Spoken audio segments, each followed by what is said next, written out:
नमस्कार मित्रांनो, स्वागत आहे तुमचं आणखीन एका नवीन व्हिडिओमध्ये. तर आज आपण एका स्टॉकविषयी चर्चा करणार आहोत. त्याचं मार्केट कॅप, त्याची प्राईस आणि ROC, त्यानंतर ती कंपनी काय बनवते याविषयी आज सविस्तर चर्चा होणार आहे.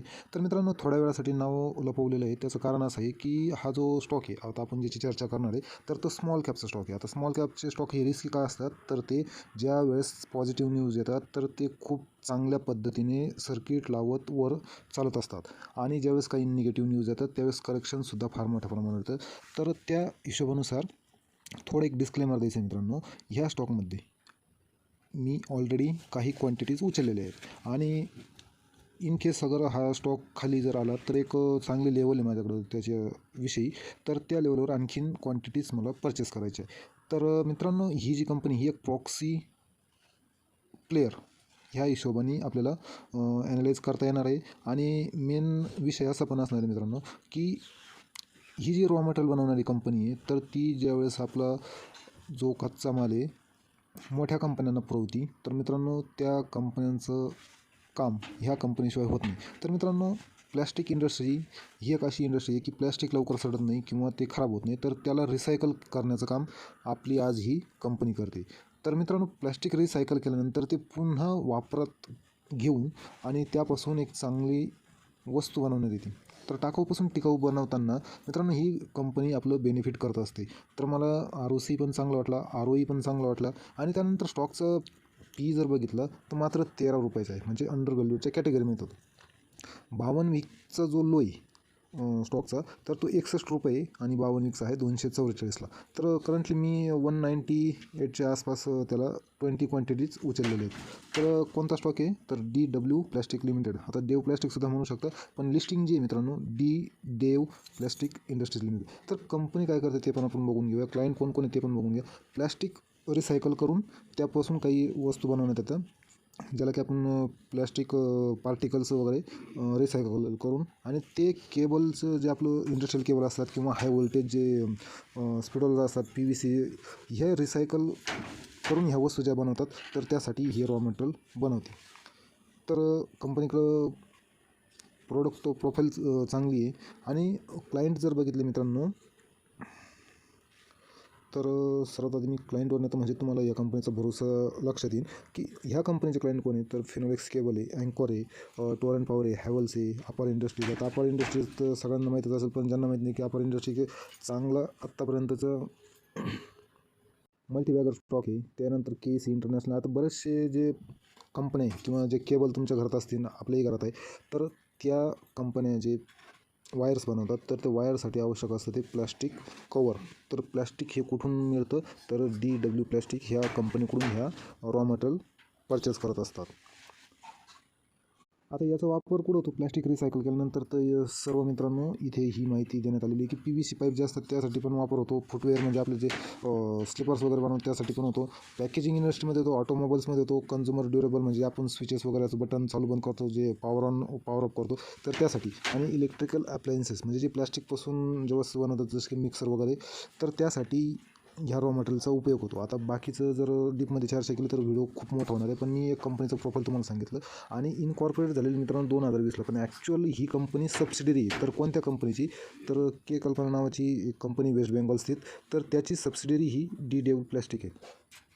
आणि 2020 नंतर काय झालेलं आहे, तर डीमर्ज करण्यात आलेलं आहे की कल्पना अलग आणि DW प्लॅस्टिक अलग. तर त्याचं व्हॅल्युएशन वाईज ह्या कंपनीचं व्हॅल्युएशन जास्त निघलं. आणि जो मी ज्यावेळेस कंपनीच्या ऑफिसमध्ये फोन केलेला होता मुंबई स्थित, तर म्हणजे जे कॉर्पोरेट ऑफिस किंवा जे रजिस्टर्ड ऑफिस असतं तिथे, तर माझ्या म्हणजे विचारण्यामध्ये त्यांनी असं सांगितलं, मी विचारल्यानंतर, की जो कोलकाता बेस जो ह्या कंपनीचं मेन कंपनी आहे की कल्पना, तर यामध्ये काय आहे, फक्त प्लॅस्टिक रिसायकल करतं. आणि प्लॅस्टिक रिसायकल केल्यानंतर त्याचे जे तुकडे असतील, पार्टिकल असतील, तर ते ह्या सबसिडरीमध्ये येतात आणि याच्यापासून एक पक्कं प्लॅस्टिक रिसायकल होऊन त्यावर प्रोसेस करून एक ज्याला आपण काय म्हणतो प्लॅस्टिकचे दाणे, कच्चे दाणे जे असतात, तर ते बनवण्याचं काम हे प्रोसेसिंग DW प्लॅस्टिक करतं आहे. तर आता आपण इथून बघितलं की कंपनीचं मार्केट कॅप 2000 कोटीच्या आतमध्ये, म्हणजे 1959 कोटी आहे. करंट प्राईस आता मी ज्या दिवशी व्हिडिओ बनवतो तर ₹189 आसपास, आणि ₹10 माझ्या प्राईसपासून खाली माझी एंट्री पण मी तुम्हाला सांगितलेली. तर स्टॉकचं पी बघितला, बुक व्हॅल्यू ₹56, 50 पैशांचा डिव्हिडंड, छोटा मोठा डिव्हिडंड देते. तर ROC पण बघितलं, पण फेस व्हॅल्यू मित्रांनो ₹1 फेस व्हॅल्यूवर ही सबसिडियरी अलग करण्यात आलेली. म्हणजे तुम्हाला भविष्यात स्प्लिटचा फायदा होऊ शकत नाही, पण बोनसचा फायदा नक्कीच होऊ शकतो ज्यावेळेस कंपनी जेव्हा बोनस इश्यू करेल त्यावेळेस. इंडस्ट्री फी 31 आहे आणि त्या तुलनेमध्ये स्टॉकचा फी 13 म्हणजे हा एक अंडर व्हॅल्यूडच्या कॅटेगरीमध्ये हा स्टॉक येतो आहे. कंपनीवरती डेप्ट फक्त 45 कोटी रुपयांचं आहे. आता इथे एक गोष्ट कन्सिडर करण्यात मी तुम्हाला लक्ष केंद्रित करतो की मित्रांनो, डेप्ट टू इक्विटी रेशो मात्र 0.08चा आहे. म्हणजे याचा अर्थ काय की कंपनीकडं मार्केट कॅपच्या तुलनेमध्ये कर्ज कमी आहे आणि कंपनीकडं एक चांगली रिझर्व्ह कॅश पडलेली असणार. तर ते पण मी तुम्हाला खाली ज्यावेळेस आपण ॲनालाइज करणार आहोत त्यावेळेस लक्षात आणून ती गोष्ट. तर प्रॉफिट ग्रोथ जर बघितलं तर एक चांगला प्रॉफिट ग्रोथ आहे की ज्यावेळेस कंपनी काही सेल्स करते तर तिथलाही ग्रोथ जो आहे तो जवळपास 11.5% आसपास येतो आहे आणि त्यामध्ये प्रॉफिट ग्रोथ पुन्हा किती होतं आहे 131%. इंटरेस्ट कव्हरेज रेशो एक चांगलं मानला जाऊ शकतो, कारण कंपनीकडं जर ही डेप्ट भरायचं असेल 45 कोटी रुपयाचं तर एक चांगल्या प्रकारे अमाऊंट पडलेली, त्यामुळं कंपनी केव्हाही डेप्ट भरू शकते. आणि माझा ज्यावेळेस कॉल झालेला होता त्यावेळेस त्यांनी असं सांगितलं की आम्ही दुसरी सबसिडियरी वगैरे किंवा काही ॲक्विजिशन करणार नाही आहोत, पण सुरुवातीला आमचा हेतू हाच आहे की फर्स्ट कर्ज नील करायचं आणि कंपनी डेप्ट फ्री करायची. तर EPS ₹14.60 होते. चांगली EPSवर कंपनी काम करते. आता तसं पाहिलं गेलं तर पियर कॉम्पिटिटर ह्या ग्रुपमध्ये येतेच नाही. ही केमिकल इंडस्ट्री आहे, पण ही DW प्लास्टिक ही रिसायकल आणि प्रोसेसिंगमध्ये येते. त्यामुळे ह्या कंपन्यांसोबत DW प्लास्टिकची तुलना होऊ शकत नाही मित्रांनो. तर जून 2021 पासून जर बघितलं तर 506 कोटीचा जो रेव्हेन्यू जनरेट करत होता आता तो वाढून 642 कोटीचा सप्टेंबर 2023पर्यंत झालेला आहे. म्हणजे रेव्हेन्यूमध्ये खास काही वाढ नाही आहे, म्हणजे 10 ते 11% कन्सिस्टंटली वाढत असते.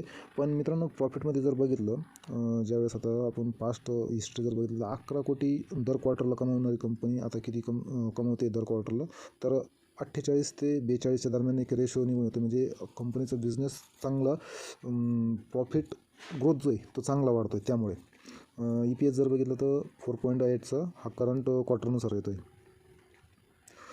जसं मी तुम्हाला म्हणलं की 2020 पासून अलग एंटिटी झाल्यापासूनच तुम्हाला इथे बिझनेस दिसणार आहे. तोपर्यंतचा हा जो बिझनेस आहे, तर दोन्ही कंपन्या ज्यावेळेस एकत्र होत्या त्यावेळेस हा इथून मागचा जो डेटा आहे तुम्हाला की कल्पना ह्या कंपनीच्या चार्ट किंवा बॅलन्स शीटमध्ये तुम्हाला तो दिसून येणार आहे. तर इयर ऑन इयरच पण चांगलं प्रॉफिट ग्रोथ आहे. जे 55 कोटीचं 2022ला प्रॉफिट होतं ते जवळपास आता 104 कोटी रुपयांच्या आसपास पोहोचलेलं आहे ॲन्युअल बेसिसवर, इयरली बेसिसवर. आणि त्यानुसार जो EPS जनरेट होत आहे तर तो 10चा येतो आहे. आणि ट्रेलिंग 12 मंथचं जर बघितलं तर जवळपास अशी अपेक्षा आहे की 151 कोटी आणि EPS जर बघितलं तर जवळपास 15च्या आसपास येतो आहे. जसं मी तुम्हाला वर उल्लेख केल्याप्रमाणे की कंपनीकडे एक चांगली रिझर्व्ह कॅश पडलेली, तर जवळपास 554 कोटी रुपयांची कॅश कंपनीकडे पडलेली आहे. आणि बोरोइंग्ज मित्रांनो ऑलरेडी सगळं डेप्ट आता जवळपास कमी होते, तर ते तुम्हाला इथे दिसतं की 130 कोटी रुपये जे कर्ज होतं पाठीमागे 2 वर्षापूर्वी किंवा 1 वर्षापूर्वी ते आता जवळपास 45 कोटी रुपयांचं राहिलेलं आहे.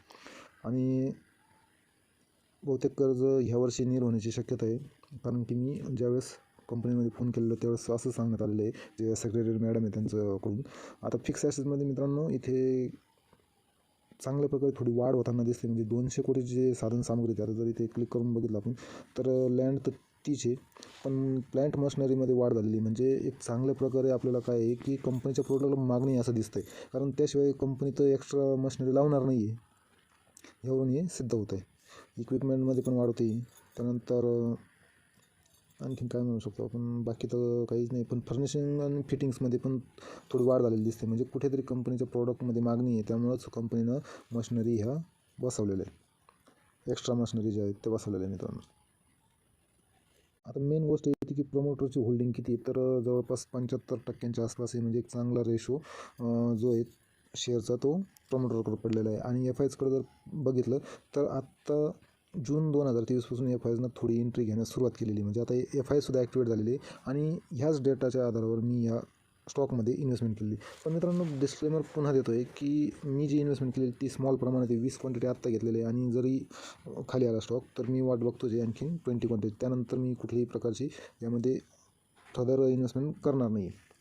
तर आपण सुद्धा ही रिस्क ओळखूनच पुढील निर्णय घ्यावा. हा एक फक्त एज्युकेशनल पर्पज व्हिडिओ क्रिएट करण्यात आलेला आहे.